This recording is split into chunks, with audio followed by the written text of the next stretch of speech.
Oui, je crois qu'il faut préciser une chose, ça a été dit tout à l'heure, mais il faut le préciser, c'est que tous les pays autour, Israël compris, ne veulent surtout pas une guerre avec l'Iran actuellement.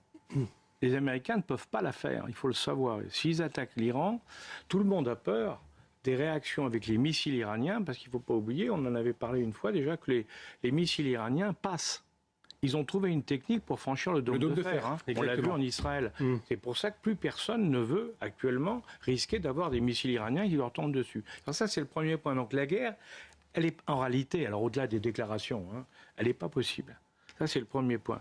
Le deuxième, c'est la population. Je partage tout à fait ce que vous avez dit sur le fait que les Iraniens, d'abord, ils sont très nationalistes. Ça, il ne faut jamais l'oublier.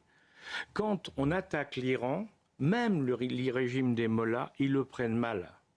Parce qu'ils sont iraniens. Je connais d'autres pays qui sont comme ça. Enfin, je ferai pas. Oui. C'est un peuple qui est très nationaliste et très attaché à son histoire, en définitive. Alors, vous ne pouvez pas... Un peuple comme ça, quand il y a eu la tentative de révolution qui a été faite récemment, bon, c'est horrible, on est bien d'accord, il y a eu des dizaines de milliers de morts, mais elle a échoué.